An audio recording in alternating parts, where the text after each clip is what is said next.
Viri, Tim and Agatha.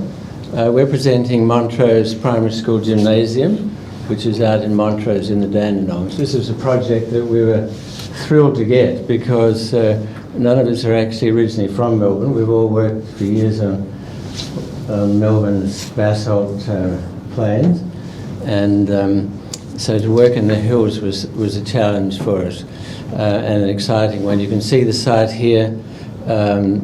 Sorry, which is the pointer? Is it top up there? The site on the left is actually a flat site, but you can see the hills clearly in the background. And the map shows the site really at the inflection of the urban kind of prairie, if you like, as it extends out towards the mountains and the mountains themselves. And we found that the dichotomy in that quite fascinating. Agatha's from Perth and Viri's from Milan. I'm from Hobart, and that kind of dichotomy has intrigued me for a long time. I actually wrote a poem about it, if you'd bear with me for a moment, which deals with the notion of horizon, which in Melbourne is kind of endless, and in places like Hobart is non-existent unless you're by the sea. So it goes meandering Yarra, a bay, bordering featureless basalt plains, snatch glimpses past mushrooming suburbs to distant ranges with Aboriginal names, Yuyangs and Dandenongs. And so we're familiar with gyms. We've done a number of them. We knew they were, the building kind of type, the building envelope. We knew it was going to be kind of north-south orientation. We were quite familiar with the kind of pati, of foundation, plinth, and superstructure. So quite early on, we did this kind of intuitive sketch, which really deals with that kind of party, but also the notion that we might start to reflect the kind of character of the environment that we were working with. And we've always struggled with how to do roofs on gyms. Skillion roofs are a bit like, I think, putting a skillion roof across the nave of a church. The traditional kind of pediment is kind of obvious, I suppose. But we came up with the idea of using this broken ridge that actually, so it's a skillion roof in the long direction of the building going north-south, but breaking at a kind of uneven point, which reflected the kind of nature of the landscape. And that led us to this storyboard, which evolved throughout the project. This is actually the last one, but it shows the site with its old LTCs and the hills in the background and the kind of evocative language of the Dandenongs, the kind of textures and colours of the Dandenongs, and then in the end our solution, which deals with the superstructure and the kind of evocative lightweight panelised form and the kind of earthy concrete materiality at the base of the building, which relates obviously to also to the existing buildings on site.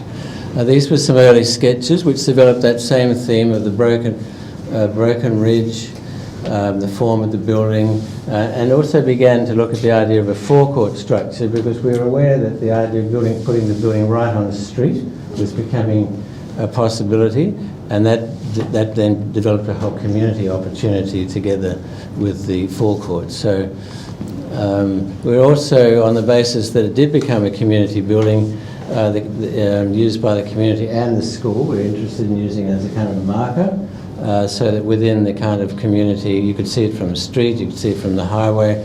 It became a sort of building with a strong identity, which related both to the nature of the school and the community. So the client themselves were unusual. Our principal was a former musician. They were very excited. They lived in a campus of LTCs really forever. The only new building was a Burr building from the kind of early 2000s, which they weren't involved with. So we needed a new gym, obviously. There were new canteens and kitchens, and were to come down into the project. Toilets had to be dealt with. We were part of the school where there were no existing toilets, and the kids had been asked to do this little exercise, which for some reason ended up in this quite formal kind of architectural grid, which always intrigued us. So our planning studies were relatively straightforward. As I said, the site is basically flat. It falls away to the east, so we had to pile the building in the end. And we looked at a number of opportunities. We identified this as a kind of urban village, and this is a village green. We began to be aware that there might be the possibility of buying the site out to the right, which has actually come to fruition. So the the centre of the site was more or less around where the circle is. So we quickly sort of moved through all of these various studies to the idea that the gym should be in this northeast corner. It should address this street. It should establish this interface between the gym and the community. The access was easy here, and it was in the centre of what could be the future campus, and therefore the centre of school life, which we thought was appropriate for the building. The gym is always the largest, most column-free, most flexible, adaptable building any school builds. Typically they used to be down the back of the block. We've been part of a move to bring them to the front, and in this particular case we're right on the street. As part of that, this was the canteen that went in, quite an extensive one. It also has a kiosk out to the forecourt, and you can see under construction here the building is literally right on the footpath.